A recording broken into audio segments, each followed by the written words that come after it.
Bapak Ibu, selamat siang. Sudah kenyang? Jangan mengantuk ya. Kita akan lanjut. Kita akan lanjut ke sesi yang kedua. Untuk Bapak Ibu yang mengikuti secara online, apakah sudah bergabung kembali? Silakan bergabung lagi. Kita akan lanjut ke sesi kedua yang tentunya tidak akan kalah menarik dari sesi yang pertama.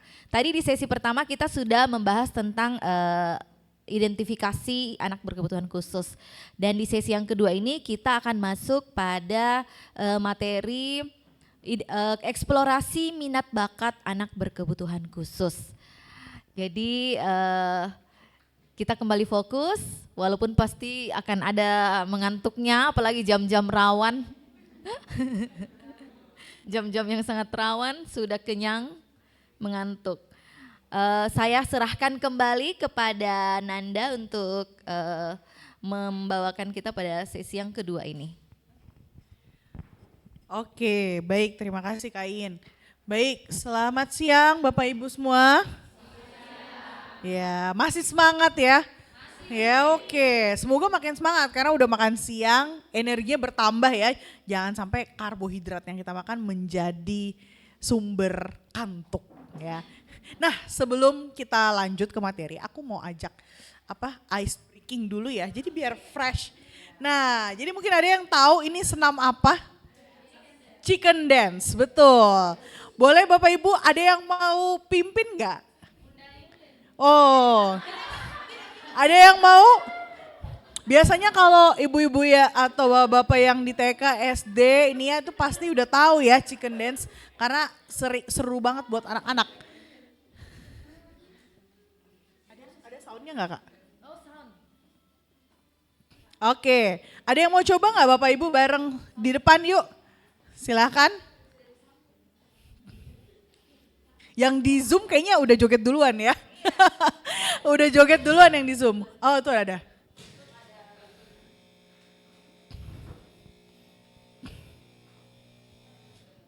Oke, silakan Bapak Ibu yang mau maju ke depan. Kita mulai dari awal deh. Nanti yang di Zoom udah joget. Maju ke depan dia.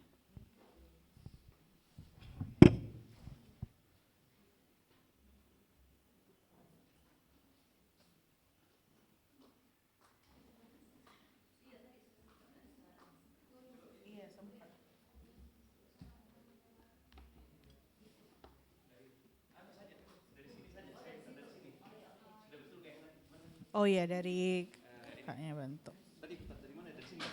Oke. Sudah putar. Oke.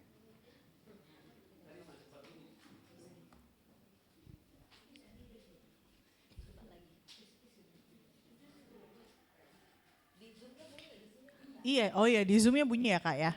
Oke.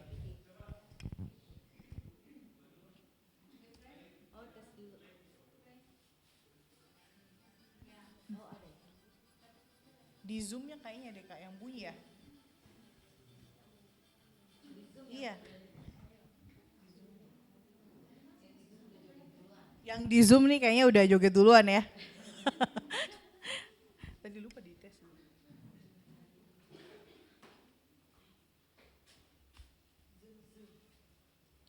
Ada nggak Bapak Ibu yang mau ke depan?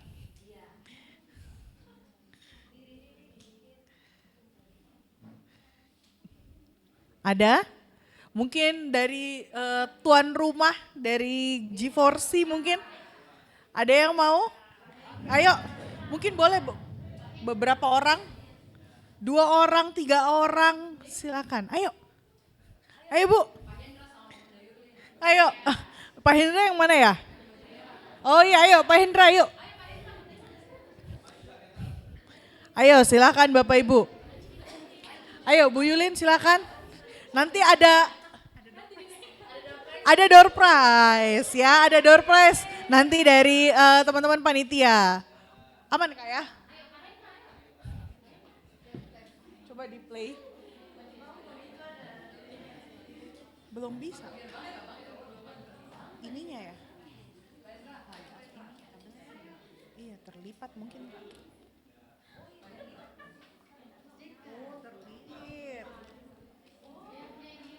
Iya. Pak Hendra, siapa lagi yang mau? Coba. Ayo. Ayo silakan Bapak Ibu. Pak Hendra udah.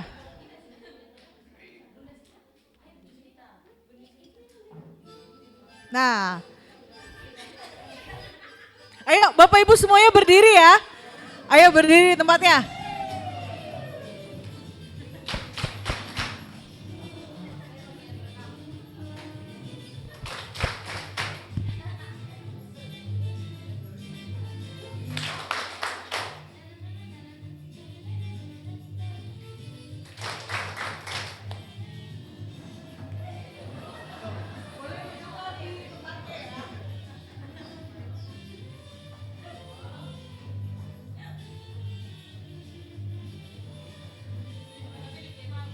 Yang di Zoom juga joget di tempat masing-masing ya Bapak Ibu.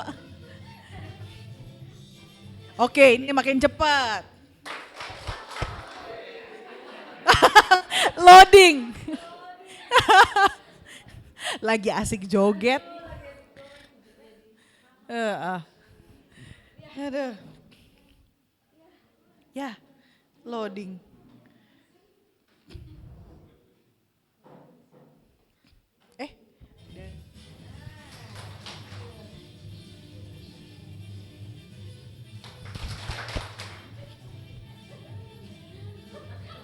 Semakin cepat.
Oke, semoga terbakar Kak sedikit ya, mungkin berapa persen ya kalori dari makan siang kita.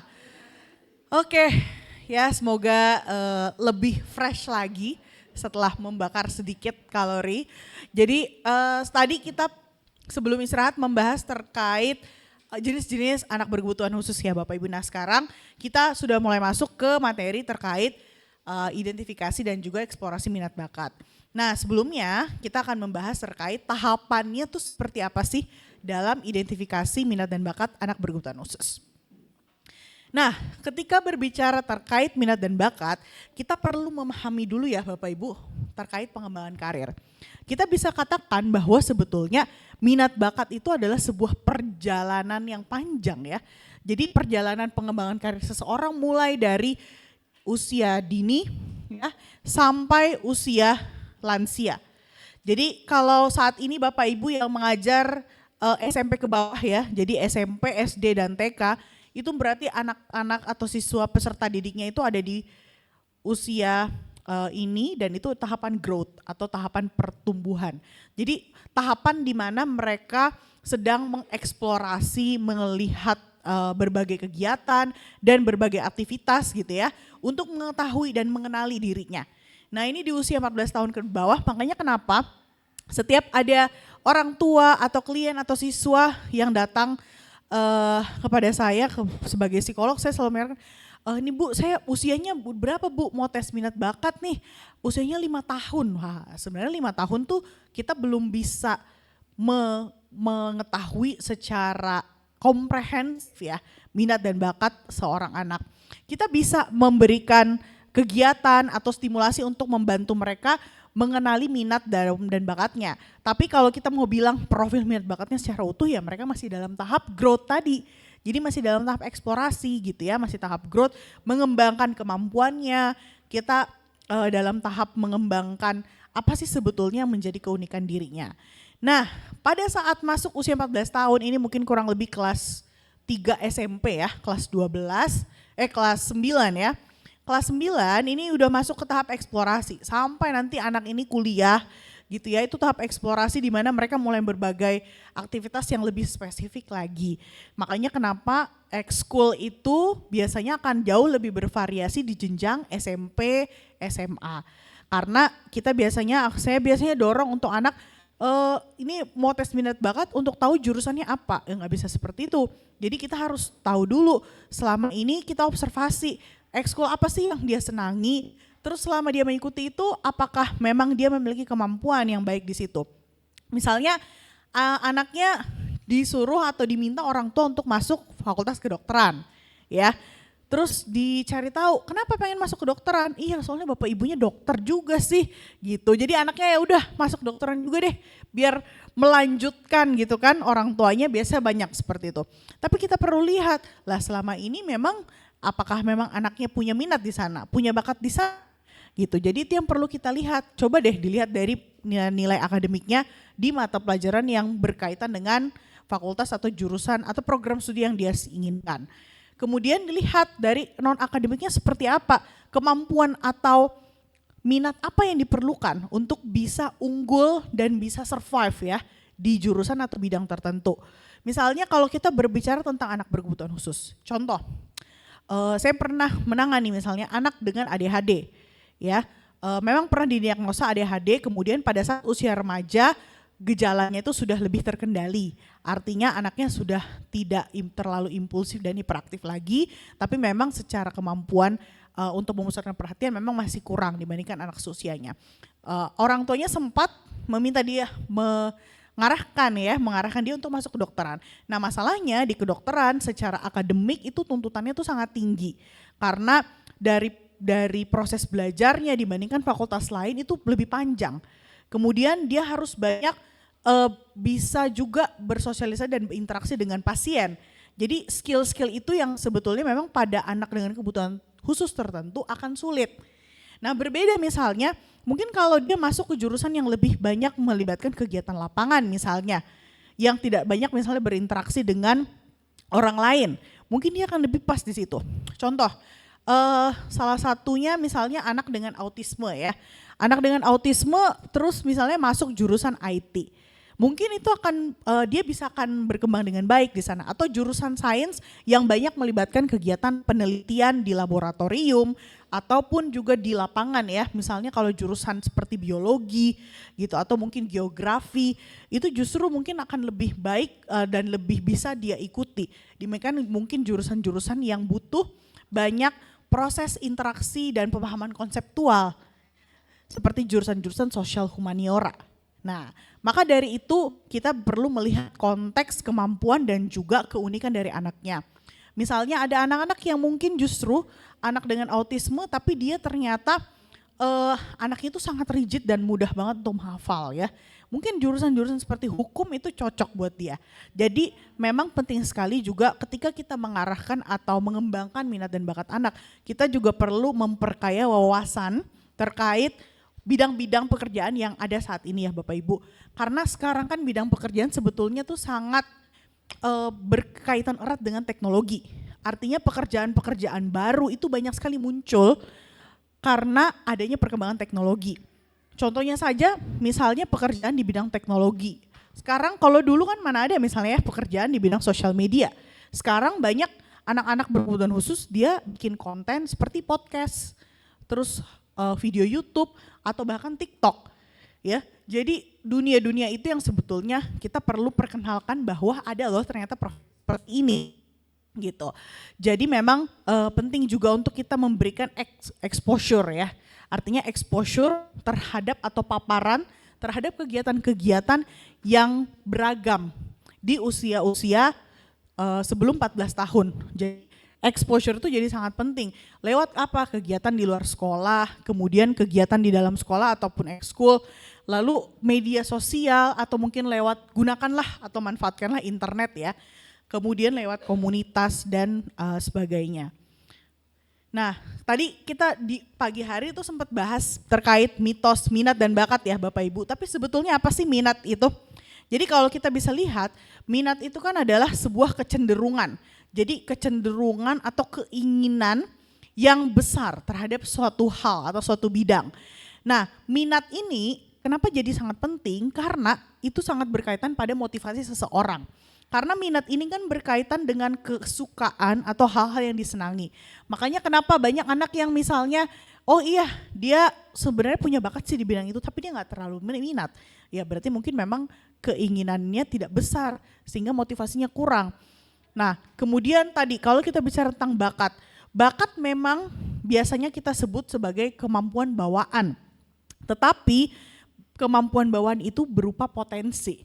Jadi kita belum bisa katakan bahwa itu adalah sebuah kemampuan jika atau potensi tersebut tidak dikembangkan atau nggak dilatih. Nah seringkali misalnya, oh iya ini anak saya tuh dari kecil dia itu sangat cepat gitu ya dalam membaca misalnya.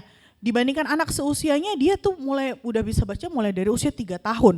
Berarti secara alamiah putra atau putrinya itu punya kemampuan yang lebih cepat dalam bahasa verbal. Jadi kemampuan dia untuk memahami bahasa verbal itu lebih baik. Nah maka dari itu kita bisa latih atau kembangkan atau stimulasi pada aspek tersebut. Tapi jangan lupakan juga pada aspek lainnya. Sehingga kenapa bakat ini kita sebut sebagai potensi, maka dari itu harus dikembangkan. Karena apalah artinya bakat atau kemampuan bawaan itu jika itu nggak diasah. Lewat apa? Lewat kegiatan-kegiatan akademik, kemudian lewat hobi dan aktivitas di rumah. Jadi kalau misalnya sekarang Bapak Ibu sebagai guru di sekolah, kemudian mendeteksi ada anak dengan bakat tertentu atau ada punya kemampuan tertentu yang unggul ya itu ya, bisa disampaikan dan dikomunikasikan kepada orang tua untuk dilanjutkan stimulasi di rumah. Jadi agar konsisten, jadi supaya ada kerjasama juga dan konsistensi yang terbentuk antara kebiasaan dan perilaku dia di sekolah, di rumah dan juga sebaliknya. Jadi jangan sampai, oh iya di sekolah nih udah aktif misalnya dikasih aktivitas menggambar dia bagus misalnya. Tapi di rumah gak dilanjutkan, nah itu sayang sekali kan sebetulnya. Karena anaknya punya potensi tapi tidak distimulasi lebih lanjut di rumah. Maka tugas guru silakan sampaikan ke orang tua. Dan begitu pula orang tua juga perlu untuk berdiskusi dan mengobservasi apa sih sebetulnya aktivitas anak di sekolah. Terus kalau dari pengamatan atau observasi guru seperti apa perkembangannya. Dia terlihat menonjol di mana. Nah jadi sebagai orang tua kita juga perlu aktif berkomunikasi dengan pihak sekolah untuk memantau perkembangan anak-anak kita. Nah untuk mengidentifikasi minat bakat sebetulnya tidak ada konsep yang kaku ya Bapak Ibu, tapi ini mungkin secara garis besar tuh tahapannya ada 5 tahap. Nah ini saya tampilkan tahap 1 sampai tahap 3 dulu. Nah yang tahap pertama sebenarnya ini adalah tahapan yang bisa dilakukan orang tua maupun guru ya. Jadi yang tahapan pertama pastinya mengumpulkan informasi. Jika Bapak Ibu sudah mendeteksi peserta didik atau anaknya punya gejala kebutuhan khusus ya, berdasarkan apa yang kita pelajari tadi pagi, maka itu perlu jadi landasan, jadi informasi. Misalnya, oh udah tahu nih gejalanya misalnya ada gejala autisme, silakan periksakan ke profesional, periksakan ke dokter anak, periksakan ke psikolog. Kalau memang butuh medikasi atau pengobatan, silakan minta resepkan dari psikiater anak misalnya. Atau kalau memang dibutuhkan terapi, silakan minta rekomendasi dari psikolog dan lakukan terapi sesuai dengan rekomendasi. Kemudian yang penting juga untuk diketahui aspek kemampuannya. Jadi level kemampuannya saat ini di mana? Misalnya kayak dari kemampuan apa sih yang kita perlu tahu? Yang pertama kemampuan berbahasa, kemudian kemampuan penalaran, lalu dari aspek kemampuan komunikasi dan interaksi. sampai mana dia saat ini dibandingkan anak-anak seusianya. Lalu yang ketiga baru minat dan bakat. Jadi sebelum kita mengetahui profil anak kita, sebelum kita mengetahui apa sih sebetulnya yang menjadi kondisi dia saat ini, pastikan dulu ini terpenuhi, baru kita melangkah. Kadang tuh gini ya, seringkali yang terjadi orang tua lompat gitu ya, jadi saya pengen tahu anak saya minat bakatnya apa. Nah ketahui dulu saat ini tuh dia sekarang ada di mana.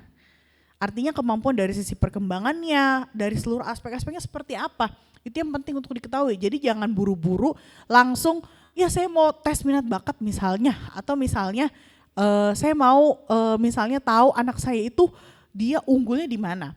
Jadi perhatikan dulu, jadi tarik mundur, lihat dari riwayat perkembangannya seperti apa. Nah setelah kita mengumpulkan informasi-informasi tersebut, baru kita bisa coba analisa. Kita bisa lihat, oh anak ini tuh kekuatannya misalnya di area apa. Misalnya anaknya ini dia termasuk anak yang cepet nih kalau dia diberikan aktivitas yang berhubungan dengan motorik kasar. Motorik kasar seperti apa? Melompat, berlari, main bola. Jadi aktivitas-aktivitas fisik yang melibatkan otot-otot yang besar ya. Nah itu termasuk motorik kasar. Terus kita bisa lihat kekurangan atau saat ini yang masih terbatas kemampuannya di area apa. Misalnya di area motorik halus. Misalnya dia kalau misalnya diminta untuk menempel, meronce, memegang pensil itu belum bisa posisi tripod atau belum bisa pegang gunting dengan benar. Nah itu berarti dia masih kurang di situ. Nah itu berarti harus disimulasi lebih lanjut gitu. Lalu kita bisa membuat profilnya. Oh berarti saat ini anak saya kekuatannya ini, kelemahannya ini. Dan saat ini dia tuh menunjukkan kesukaan atau kesenangan itu di area apa. Biasanya memang kalau anak usia dini itu belum terlihat sekali ya Bapak Ibu, karena terlihatnya dia mungkin akan main semuanya, tapi kalau di usia sekolah itu biasanya sudah mulai spesifik terlihat.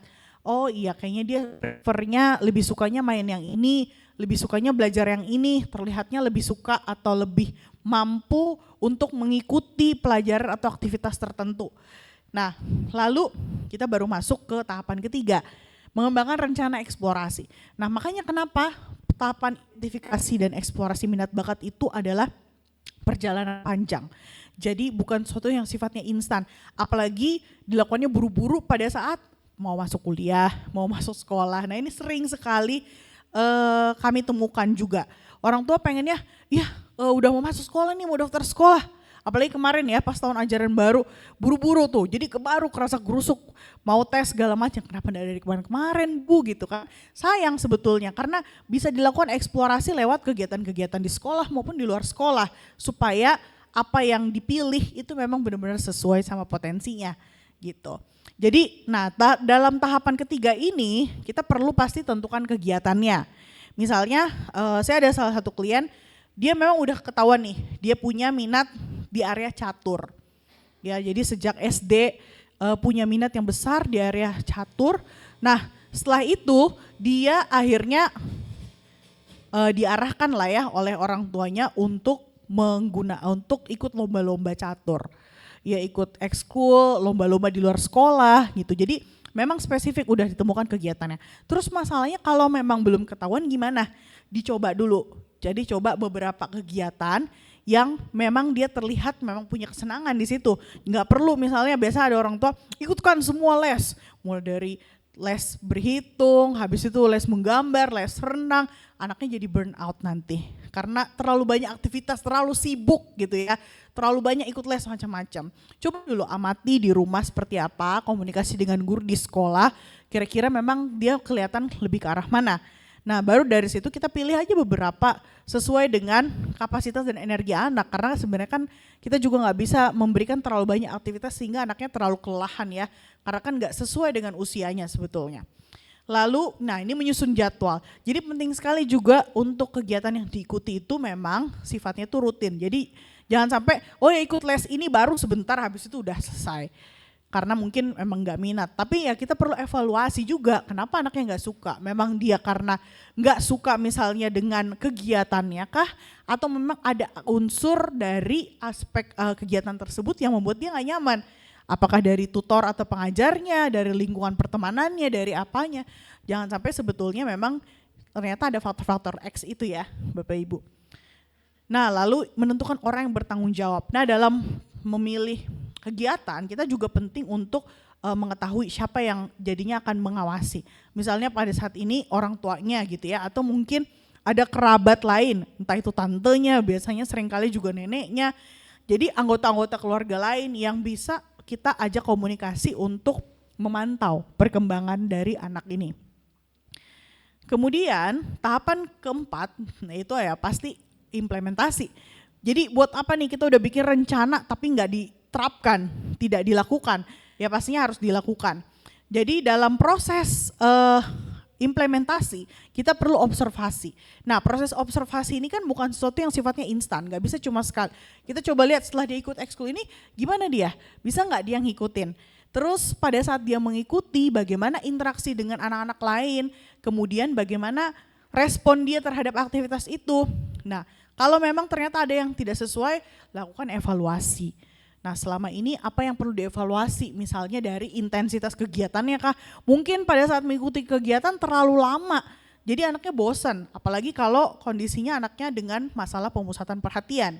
Artinya kalau dengan anak-anak ADHD mungkin lebih banyak diberikan kegiatan-kegiatan yang bisa menyalurkan energi fisiknya dulu, apalagi kalau anaknya punya hiperaktivitas. Dan perlu juga dipastikan asupan nutrisinya sesuai enggak, jangan sampai ternyata sebelum ikut kegiatan ini, wah makan banyak coklat, permen, dan itu membuat dia akhirnya kurang bisa mengikuti karena enggak fokus. Lalu yang terakhir, tahapan kelima, pastinya adalah tahapan tindak lanjut. Nah setelah dilakukan, misalnya orang tua udah lakukan juga di rumah, kita coba untuk follow up, kira-kira peluang apa sih yang kita bisa kembangkan. Mungkin ini anak saya ini cepet loh dia dalam memahami misalnya dalam bahasa Inggris. Mungkin bisa nanti diikutkan kompetisi-kompetisi bahasa Inggris di lokal gitu ya. Nah sekarang tuh juga banyak ya Bapak Ibu kompetisi yang bisa diikuti secara online. Misalnya lomba menggambar tapi kayak gambarnya di-upload atau apa gitu ya. Atau sekarang ada juga lomba video making. Itu menarik sekali karena ada kompetisinya biasanya sesuai dengan jenjang ya. Misalnya lomba fotografi untuk jenjang SMP, lomba videografi buat SMA. Nah itu sebetulnya sangat bagus juga karena lewat kompetisi kita bisa mengembangkan kemampuan anak untuk dia mencapai sesuatu gitu. Jadi resiliensi juga yang kita latih ya. Jadi lingkungan kompetisi itu sebetulnya ketika kita bimbing itu sangat bagus untuk pengembangan karakter anak. Nah dan jangan lupa setelah mengikuti kegiatan itu juga dibikin portofolionya. Jadi saya biasa kasih tahu orang tua, kalau memang anaknya udah kelihatan Bu, misalnya Pak minatnya bakatnya di mana, coba kumpulkan dan buatkan dia portofolio. Misalnya anaknya seneng gambar ya, kumpulkan gambarnya di map gitu ya. Dilihat dokumentasinya dalam bentuk cetak maupun file gitu ya. Kalau memang misalnya anaknya punya bakat dalam bidang olahraga, dokumentasikan dalam bentuk video. Jadi penting banget kalau misalnya nanti untuk masuk sekolah ataupun ikut kegiatan pengembangan diri di luar sekolah, itu jadi sangat penting juga dan jadi memori ya buat anaknya ketika dia tumbuh dewasa nanti gitu. Apalagi sekarang ada media sosial ya Bapak Ibu, jadi sebetulnya makanya saya juga sangat encourage orang tua manfaatkan media sosial untuk pengembangan diri anak. Nah sekarang kita akan masuk instrumen, tadi kan kita bahas tentang tahapannya seperti apa. Instrumen ini sebetulnya adalah mungkin tools ya. Jadi tools atau alat-alat yang kita butuhkan untuk melakukan identifikasi minat bakat siswa. Yang pertama, ini adalah asesmen minat dan bakat. Nah, asesmen tadi kalau kita lihat di kuis yang awal tadi ya, mitos dan fakta, tes minat bakat atau asesmen minat bakat itu bisa dilakukan dengan 2 prosedur. Jadi bisa tes dan non-tes. Kalau tes memang hanya bisa dilakukan oleh psikolog. Sementara untuk yang non-tes itu bisa banget dilakukan oleh Bapak Ibu, oleh orang tua, oleh guru itu bisa. Kenapa? Karena asesmen non-tes itu bisa dilakukan melalui observasi, wawancara, angket ya, dokumentasi. Jadi disesuaikan dengan kemampuan dan juga ketersediaan apa yang ada. Jadi nggak perlu dipaksakan gitu ya. Tapi kalau biasanya orang tua yang mau mendapatkan lebih lanjut biasanya akhirnya dia ngambil tes minat bakat. Nah sekarang dari pemerintah itu kan ada program ABM ya, asesmen bakat minat.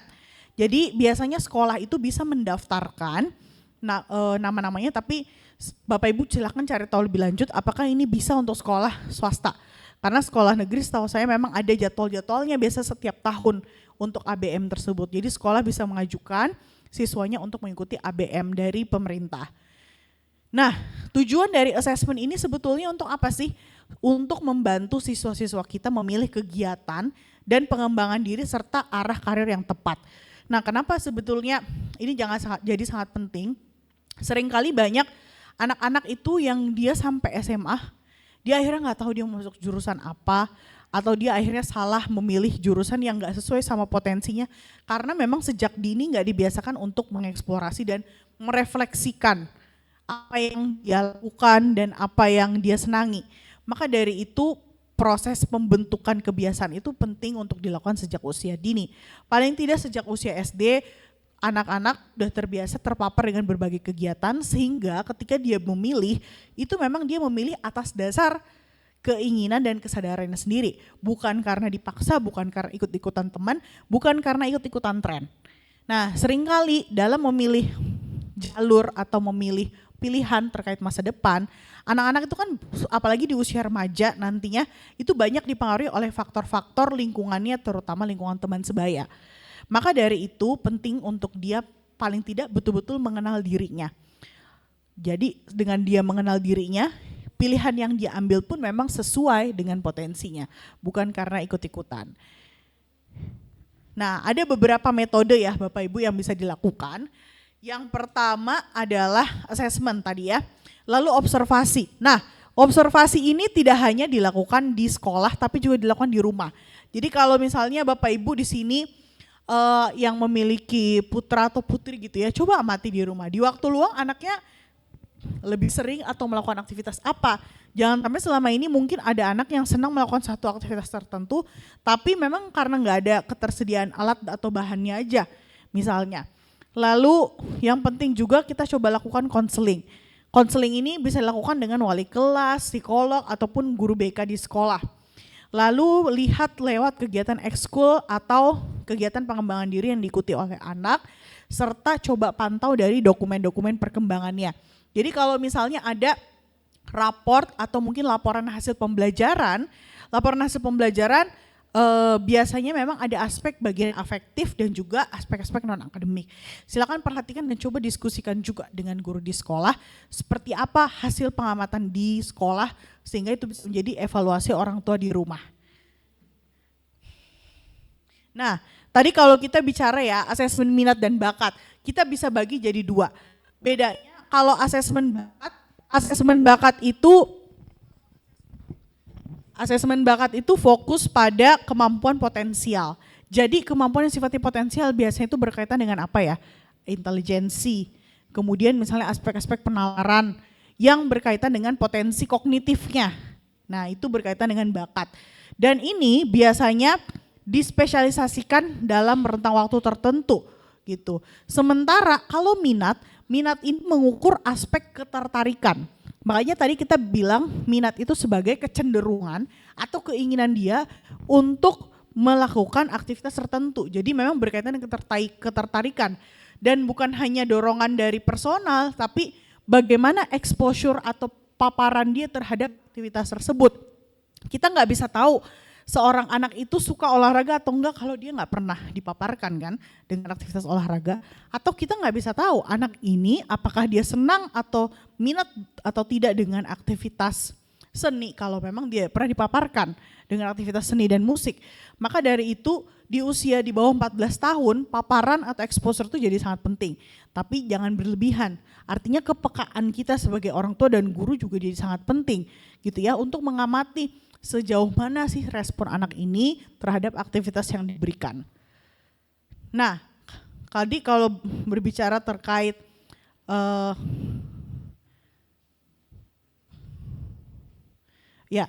kalau berbicara tadi dengan berbicara tentang asesmen ya, sumber data asesmen ini mungkin nanti kalau nggak terlalu terlihat, oh ini mungkin yang ini yang lebih terlihat ya, yang ini agak blur Kak. Nah, kalau kita lihat jenis sumber data asesmen itu ada dua. Ada dua macam ya. Untuk bakat itu bisa biasanya dari tes intelijensi. Nah tes intelijensi ini hanya bisa dilakukan oleh psikolog. Tes bakat skolastik itu biasanya berkaitan dengan aspek-aspek ini biasanya dari ABM kalau nggak salah itu ada. Jadi dari asesmen bakat dan minat itu ada, terus data penilaian diri. Nah kalau siswa SMP, SMA itu biasanya kita udah bisa berikan angket ya Bapak Ibu. Atau kita bisa wawancara siswanya. Kita bisa tanya seperti apa penghayatan dia. Nah ini sumber datanya kalau yang non-tes bisa dari observasi, wawancara, dokumentasi. Kalau asesmen tes, nah ini bisa dari instrumen lain ya. Misalnya tes bakat dan minat, tes bakat misalnya. Atau tes IQ. Kemudian untuk minat ini sumbernya bisa beberapa juga. Bisa dari hobi. Jadi biasanya kan kita minta siswa ini misalnya hobinya apa. Lalu aktivitas yang dia sukai apa, konsentrasi keahlian yang diminati. Misalnya kalau dia minatnya pada satu kegiatan tertentu atau satu bidang tertentu, kita perlu pastikan apa yang spesifiknya dia suka. Misalnya kalau seninya apa? Apakah seni lukis, seni rupa, terus habis itu seni musik. Jadi kita perlu gali secara spesifik. Kemudian, nah ini kalau misalnya sudah di jenjang SMA, kita perlu mengarahkan ya, anak ini misalnya nanti ketika tumbuh dewasa dia mau tertarik pada profesi apa. Baru ditarik mundur jurusan atau program studi yang sesuai itu apa. Nah seringkali saya temukan anak ataupun orang tua itu menentukan program studi kuliah berdasarkan apa yang lagi ngetren. Iya Bu, sekarang tuh kan lagi ngetren ya, anak-anak tuh masuk IT. Nah pertanyaannya Pak, Bu, IT itu spesifiknya nanti kalau udah lulus kerjanya sebagai apa? Oh iya, saya tuh pengen anak saya kerjanya itu kayak itu loh, dia yang kayak jadi konten kreator di TikTok. Oh itu bukan bidang IT Bu. Kalau itu mungkin lebih tepatnya spesifiknya konten kreator di bidang apa Bu. Jadi itu yang kadang seringkali saya temukan juga. Nah sebagai guru ataupun orang tua kita juga perlu melihat ya.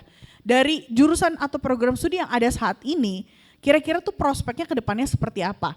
Kita juga perlu melihat saat ini misalnya di dunia di sekitar kita itu profesi apa sih yang misalnya sedang banyak dibutuhkan. Jadi kita perlu update juga terhadap berbagai informasi. Kemudian kalau dikaitkan dengan profil anak kita, dengan siswa kita, kira-kira dia cocoknya yang mana sesuai dengan kemampuan dan aspek keterampilannya saat ini.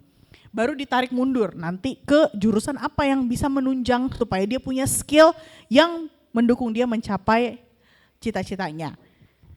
Kemudian, nah asesmen ini kalau minat biasanya berupa bisa instrumen-instrumen lain gitu ya. Biasanya ada tes-tes juga yang diberikan. Oke, nah sekarang kalau berbicara terkait asesmen minat dan bakat dengan tes yang biasanya kami lakukan sebagai psikolog, memang tesnya itu berupa tes terstandar ya Bapak Ibu. Jadi data-datanya itu biasanya meliputi data intelijensi, kemudian kepribadian, bakat skolastik, dan juga penilaian diri. Nah ini contoh-contoh tesnya. Tapi tes ini nggak semuanya langsung jebret diberikan ke anak.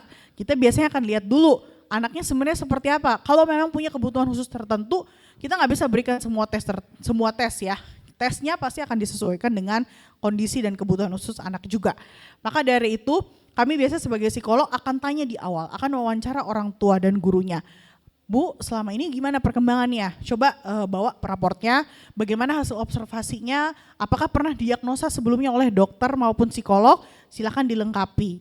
Baru habis itu kita tentukan tes apa yang tepat. Jadi bukan one size fits all ya, jadi enggak satu size gitu ya, langsung diberikan semua tes, tapi kita harus sesuaikan dengan kebutuhan anak. Nah ini kalau non-tes. Nah untuk yang asesmen minat dan bakat non-tes ini bisa Bapak Ibu lakukan. Jadi Bapak Ibu bisa melakukan observasi. Apa yang diobservasi? Coba amati bagaimana perilaku kesehariannya. Coba lihat gimana dia di kelas, gimana kalau dia pas jam istirahat atau pada saat ikut ekskul. Kesehariannya gimana kalau dia berinteraksi dengan teman-temannya. Oh iya, itu anak siswa saya kelihatan pendiam banget di kelas. Tapi pada saat di luar kelas, wah dia anaknya gaul, banyak temennya. Tapi pada saat di kelas kenapa ya anaknya kurang fokus. Nah itu kita perlu lihat, mungkin Bapak Ibu yang senyum-senyum ada ya ketemu siswa seperti itu. Kita perlu lihat kenapa sebenarnya anak ini. Jadi jangan sampai ternyata memang ada sesuatu yang membuat dia seperti itu. Kita perlu cek. Kemudian kita coba, terutama untuk anak-anak usia remaja, kita udah bisa ajak diskusi dan ngobrol. Tanyakan, jadi ajak mereka ngobrol gitu. Coba refleksikan dan coba ajak istilahnya konseling ya, sebetulnya kita tanyakan. Kenapa sih misalnya kamu biasanya kalau di pelajaran ini kenapa misalnya lebih suka nggak terlalu memperhatikan atau nggak terlalu fokus misalnya. Kemudian hasil pemeriksaan psikologis. Nah ini biasanya Bapak Ibu kalau di sekolah pada saat tahun ajaran baru biasanya orang tua sering diminta juga ya kalau memang anaknya punya kebutuhan khusus tertentu, lampirkan hasil pemeriksaan psikologis atau laporan terapi. Kalau memang anaknya udah pernah terapi, silakan berikan laporannya. Nah itu juga penting, supaya nanti guru juga terinformasi. Oh ternyata anaknya sudah pernah terapi, perkembangannya udah sampai sini. Jadi nanti pada saat di sekolah pun, kegiatan yang diberikan disesuaikan sama kemampuan dan juga perkembangan anaknya. Kemudian data raportnya, ini kalau ada ya. Jadi raportnya juga bisa jadi salah satu materi atau sumber untuk kita melakukan assessment. Nah ini sebetulnya aktivitas konseling yang bisa dilakukan sebenarnya lebih ke mungkin pertanyaan-pertanyaan ya. Misalnya Bapak Ibu bertanya, kamu saat ini mungkin sedang menghadapi beberapa perubahan dalam hidup. Nah ini sebenarnya pertanyaan ini tuh cocok mungkin ke anak-anak neurotipikal. Kalau anak-anak punya kebutuhan khusus tertentu boleh disesuaikan. Jadi boleh disesuaikan dengan kondisi kebutuhan khusus anak. Jadi kalau memang dia punya masalah misalnya dalam berkomunikasi atau dalam memahami instruksi gitu ya, silakan disesuaikan. Kemudian nah ini biasanya saya juga minta anak untuk coba deh tulis pekerjaan atau mungkin gambar. Biasa kalau anaknya saya bingung Bu kalau disuruh tulis, coba deh gambarkan. Kamu nanti pengen jadi apa atau pekerjaan apa yang menurut kamu tuh menarik buat kamu dan itu pernah kamu lakukan gitu. Lalu yang ketiga, coba deskripsikan dirimu. Kamu itu siapa sih? Kamu orangnya seperti apa? Kita minta sendiri anak untuk dia melihat kembali ke dalam dirinya. Lalu minta dia untuk tulis apa yang kamu suka saat ini dan apa yang kamu ingin lakukan terkait apa yang kamu suka itu. Coba deh kaitkan dengan apa yang kamu tulis tadi dan coba lihat kira-kira apa yang ingin kamu wujudkan di masa depan. Nah ini agak kecil ya, tapi nanti saya kirim ke Bapak Ibu.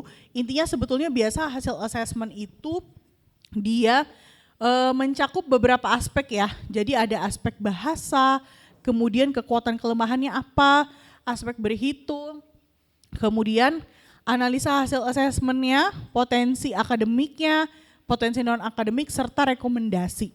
Nah ini biasanya paling tidak ada 3 aspek ini. Jadi ada aspek kekuatan dan kelemahannya apa pada aspek tersebut, kemudian analisa hasil assessmentnya dan juga rekomendasi. Nah pertanyaannya, siapakah yang membuat ini? Ini tuh biasanya beda-beda tiap sekolah. Biasanya ada yang dibuat oleh BK, ada juga yang dibuat oleh wali kelas. Biasa dikembalikan lagi kepada kebijakan dari setiap sekolah. Dan programnya seperti apa.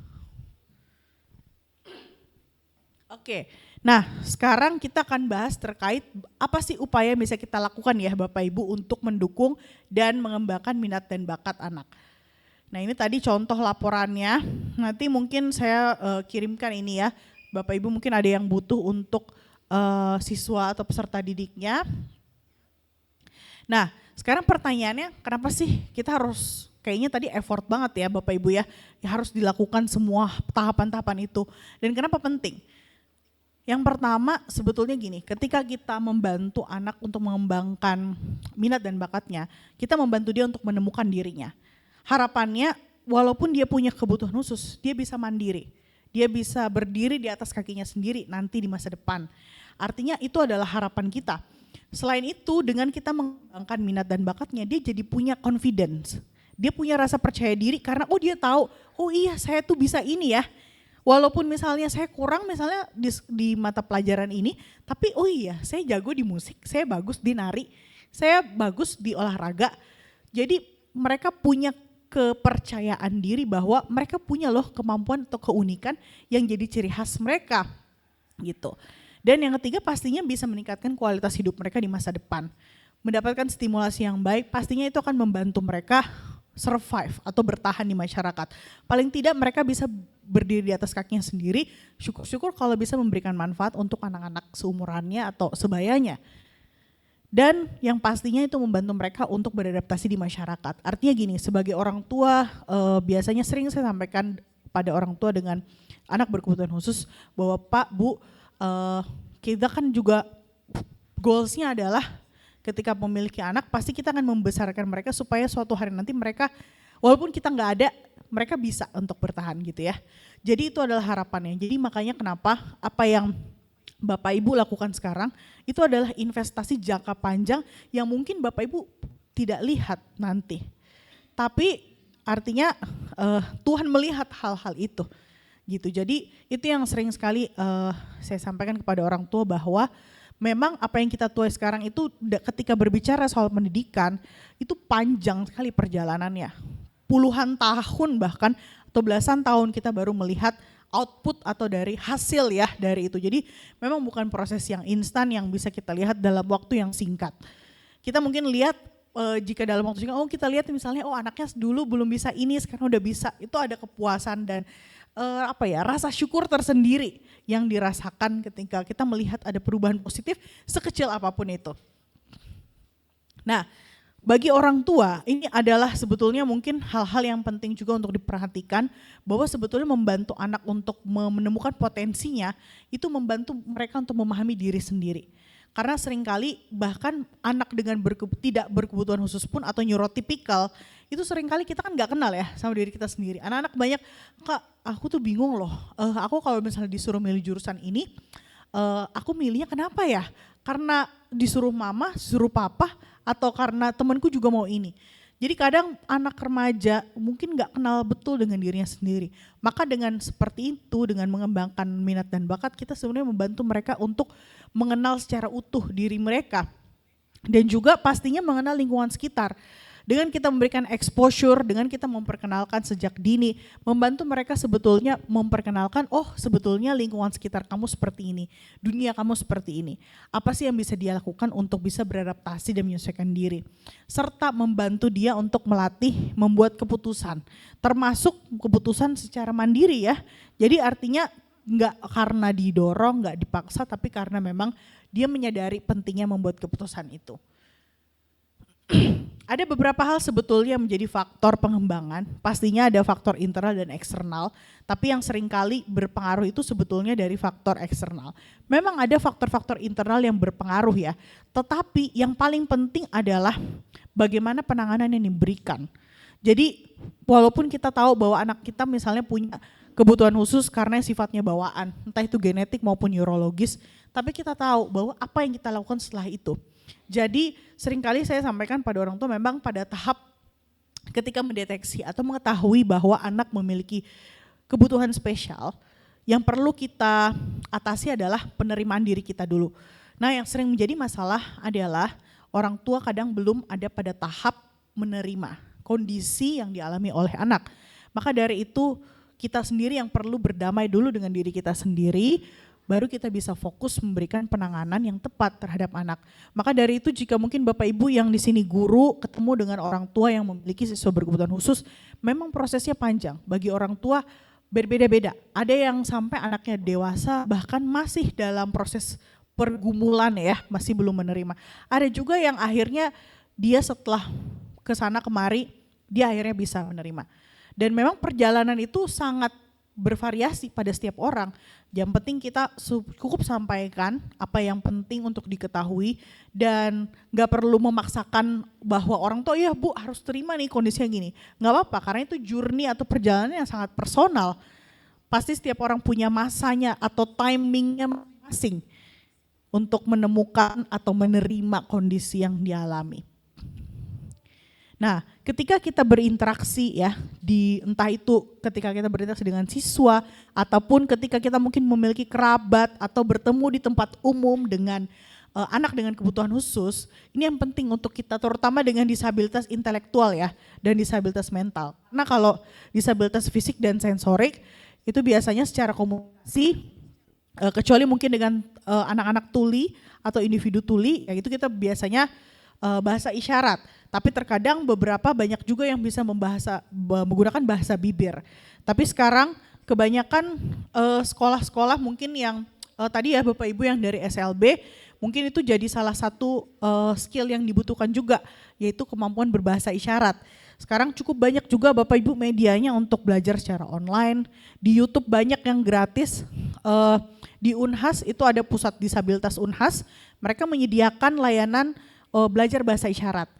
Kebetulan waktu itu saya juga sempat komunikasi dengan Pak Ishak ketuanya, nanti mungkin kalau Bapak Ibu mau informasinya atau kontaknya buat belajar gitu ya, nanti bisa hubungi lebih lanjut.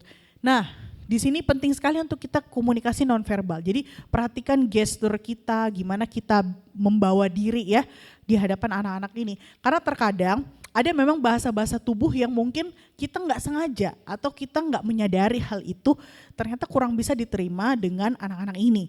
Karena biasa anak-anak, terutama mungkin anak-anak dengan spektrum autisme yang cenderung lebih sensitif ya, dengan gerakan atau mungkin suara keras, suara tertentu. Itu kita juga perlu memahami hal tersebut dan itu butuh waktu. Artinya kemauan kita untuk belajar, untuk menyesuaikan diri itu juga sudah sangat bagus. Tapi kita sama-sama berproses untuk bisa beradaptasi. Kemudian ini terutama untuk anak-anak yang dengan ADHD ya Bapak Ibu, berikan instruksi yang terstruktur. Jadi jangan sampai, nak coba ambilkan ini, jadi jangan sampai kita memberikan instruksi yang tidak berurutan atau terlalu banyak. Jadi berikan misalnya instruksi secara satu persatu, karena mereka nggak bisa fokus ketika memberikan instruksi langsung jebret, langsung banyak gitu ya. Hindari kata merendahkan, ini udah pasti ya. Kita perlu berempati dan juga memang sih pasti ada rasa-rasa di mana kita ngerasa kesel, bad mood gitu ya, atau ngerasa gregetan ya istilahnya, ini kok gak bisa-bisa dia. Nah tapi itu yang perlu kita tahan, artinya kemampuan kita untuk mengendalikan diri dan juga menahan gitu ya, untuk menghindari perilaku ataupun kata-kata yang tidak mengenakan. Hormati batasan ya, ini penting, dan juga active listening. Nah, bagi Bapak Ibu yang saat ini mungkin punya ABK ataupun juga menghadapi siswa berkebutuhan khusus, nah ini sebetulnya adalah keterampilan dasar yang penting. Jadi pastikan sebelum kita melangkah jauh gitu ya, pastikan bahwa anak-anak kita punya keterampilan dasar ini. Ini sebetulnya lebih ke keterampilan dasar untuk dia beradaptasi, kemandiriannya dia, mulai dari berpakaian, kemudian kebersihan ya. Ada anak yang misalnya sampai usia SMP tunagrahita, dia belum bisa untuk cebok sendiri atau membersihkan diri. Nah itu penting sekali sebetulnya untuk kita komunikasikan kepada orang tua untuk membiasakan diri, terutama mungkin untuk anak-anak perempuan. Lalu mobilitas, nah ini bepergian, apalagi kalau udah masuk usia SMA ya Bapak Ibu, ini jadi penting. Mengelola barang pribadi, nah penyelesaian masalah, keterampilan komunikasi, kemampuan untuk memperkenalkan diri. Banyak anak-anak yang belum bisa memperkenalkan diri, artinya sebutkan namanya, dan kita juga perlu mengajarkan anak untuk batasan ya. Mungkin ketika bertemu orang asing, apa sih yang boleh kita sampaikan, atau misalnya apa sih yang nggak boleh disentuh. Karena banyak anak-anak juga, terutama disabilitas intelektual, yang seringkali menjadi korban kekerasan. Terutama kekerasan seksual. Nah ini makanya kita harus sangat memperhatikan hal ini untuk memperkenalkan anak-anak juga terkait batasan-batasan itu. Gitu. Biasanya kita ajarkan lewat lagu atau lewat video, lewat gambar, itu akan sangat mudah, lebih mudah mereka pahami dibandingkan kita ceramah atau cerita. Coba gunakan lagu, video, banyak media-medianya untuk bisa mengajarkan anak-anak terkait itu. Kemudian mengekspresikan kebutuhan. Misalnya ada anak yang sampai usia SD dia belum bisa bilang bahwa dia mau pup misalnya atau dia mau ke toilet. Itu banyak, terutama anak-anak dengan tunagrahita atau disabilitas intelektual yang kategori severe. Ya, jadi itu biasanya memang perlu sangat diperhatikan. Lalu keterampilan sosial, misalnya dalam berinteraksi ya. Biasa ada juga anak-anak yang ini seringkali menciptakan salah paham, terutama pada sekolah yang inklusi. Jadi ada anak reguler dan juga ada anak berkebutuhan khusus. Jadi kita juga perlu memberikan pemahaman kepada anak berkebutuhan khusus maupun juga pada anak reguler. Jadi jangan sampai akhirnya ini menimbulkan salah pahaman biasanya di kalangan orang tua. Iya tadi anak saya misalnya dipukul sama temennya yang ternyata spektrum autis. Nah ini muncul stigma lagi, muncul stereotip biasanya di orang tua. Oh iya anak autis itu emang suka mukul ya. Padahal sebetulnya bukan karena itu. Mungkin ada perilaku dari temennya ini membuat dia sangat tidak nyaman sehingga dia mengeluarkan perilaku agresif tadi.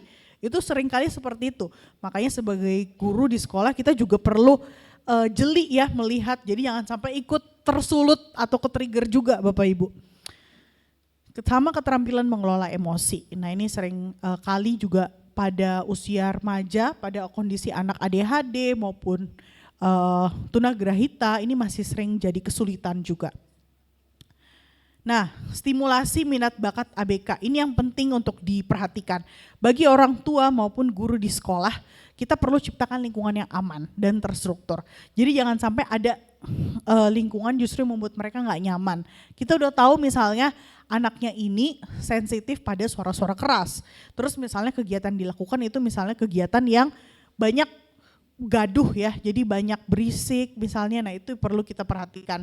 Rutinitas dan gunakan gambar gitu ya, jadi biasanya kalau di sesi-sesi terapi, biasanya memang ada standar ruangan tersendirinya. Kami biasanya memang harus gunakan ruangan yang minim distraksi, jadi semua mainan harus disembunyikan, harus disimpan terlebih dahulu agar tidak menjadi distraksi bagi anak.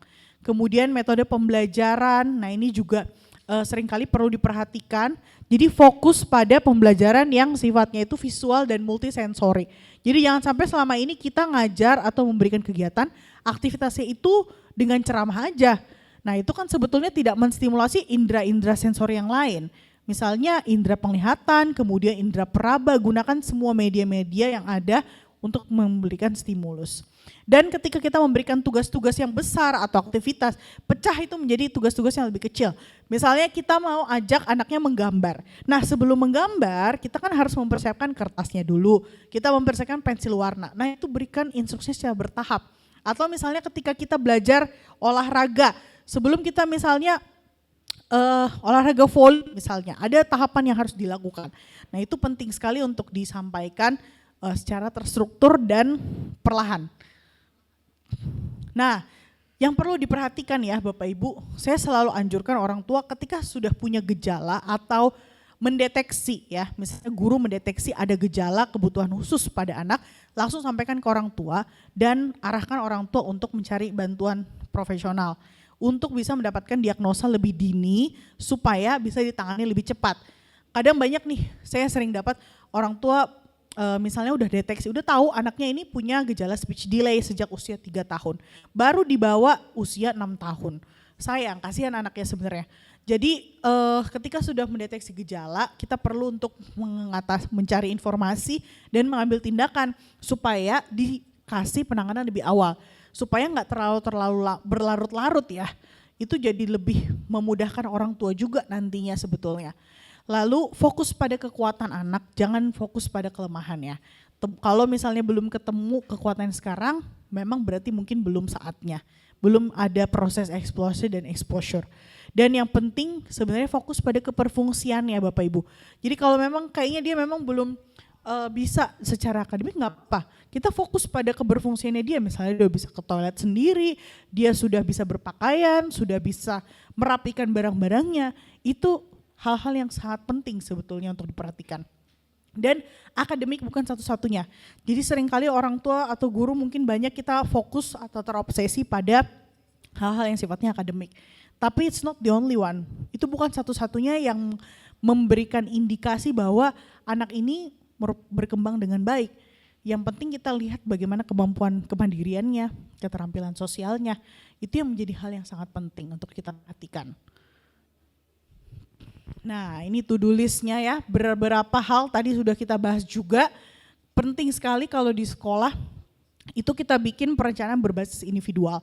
Jadi kalau memang ada anak yang sudah terdeteksi punya kebutuhan khusus, langsung diskusikan kepada orang tua seperti apa rencana pembelajarannya, kemudian bagaimana potensi minat dan bakatnya, dan kesempatan-kesempatan apa yang bisa dia coba.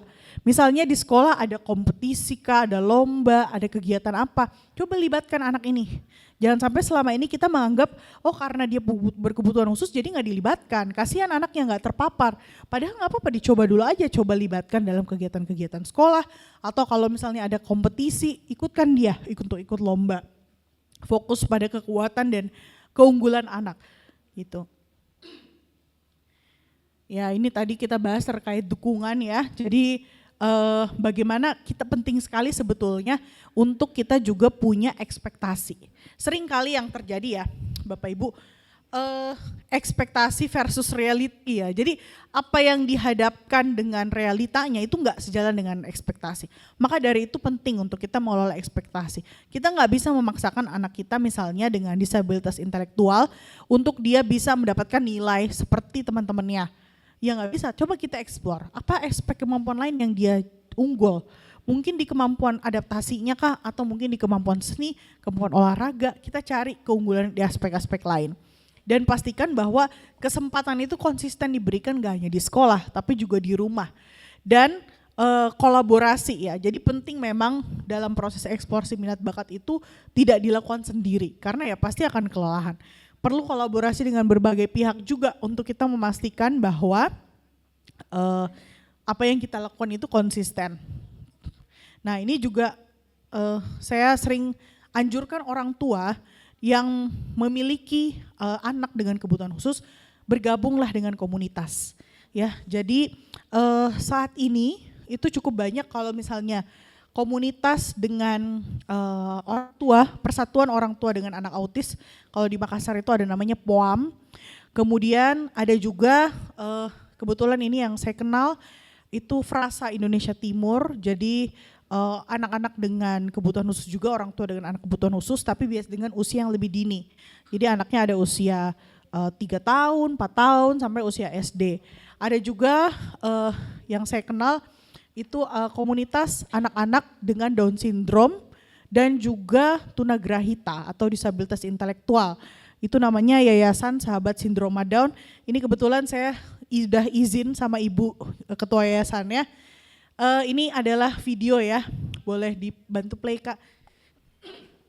Jadi ini kemarin mereka tampil di festival F8 Makassar. Ya, jadi anak-anak Down syndrome dan tunagrahita mereka tampil menari, jadi tari-tarian. Dan itu sangat bagus sebetulnya ketika orang tua dan anak ikut komunitas, jadi bisa bersosialisasi dan dapat banyak informasi juga dari orang tua dengan anak kebutuhan khusus lainnya. Ya, kurang lebih sebenarnya intinya sih ya Bapak Ibu, seringkali memang saya encourage guru-guru juga di sekolah ataupun orang tua, coba aja explore kegiatan. Kadang yang membuat orang tua atau guru ragu tuh karena merasa, bisa nggak ya nanti anaknya. Kadang kita ragu sendiri sama kemampuan anak-anak kita. Nanti anaknya gimana kalau dia dibully, diremehin sama teman-temannya. Padahal sebenarnya mungkin anaknya mau aja coba. Yang penting kadang anak-anak itu kita berikan pengertian ke anak-anak lainnya. Kemudian kita dorong dia untuk mencoba. Karena sebetulnya kadang jadi masalah adalah nggak pernah didorong, kasih kesempatan untuk coba aja sekali.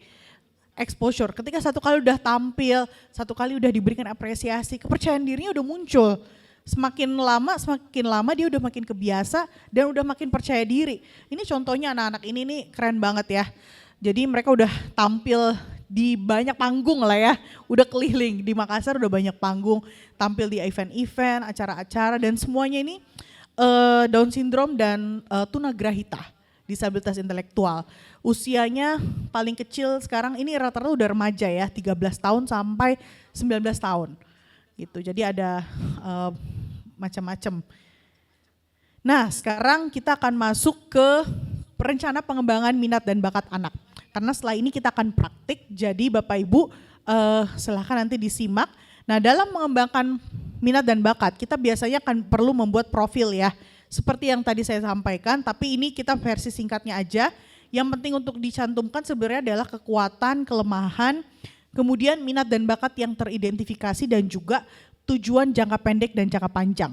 Seringkali kita sudah melakukan eksplorasi, tapi kita nggak punya goals. Apa sih tujuan dan targetnya? Nah, target ini juga perlu disesuaikan dengan kapasitas si anak. Potensinya dia sampai mana kita coba sesuaikan. Ya, dan pastikan bahwa tujuan yang dibuat itu sifatnya smart, terukur. Jadi spesifik, bisa diukur, bisa dicapai, realistis dan juga ada waktu yang jelas tenggat waktunya. Nah, kemudian dalam mengembangkan kegiatan pendukung pastikan juga itu semua ada frekuensi, durasinya jelas, lingkungannya seperti apa yang dibutuhkan, serta bagaimana proses evaluasi yang bisa dilakukan. Jadi supaya kita bisa memastikan bahwa apa yang dilakukan itu memang sudah sesuai gitu ya dengan kebutuhan anak. Nah ini contoh yang saya tampilkan kepada Bapak Ibu, nanti kita akan membuat contoh, kita membuat ini ya, rencana pengembangan minat bakat berdasarkan kasus-kasus yang nanti akan saya berikan. Nah ini contohnya ya, jadi biasanya isinya ada namanya siapa, diagnosa, usianya berapa ini boleh dicantumkan. Kemudian minat yang teridentifikasi, nah ini kan masih abstrak, menggambar. Kemudian kita spesifikkan, oke, tujuannya dia bisa menggambar pemandangan sederhana dengan menggunakan 3 warna berbeda. Jadi sangat spesifik ya. Seringkali orang tua atau bapak ibu guru di sekolah tujuannya udah yang penting dia bisa gambar. Ya tapi gambar apa?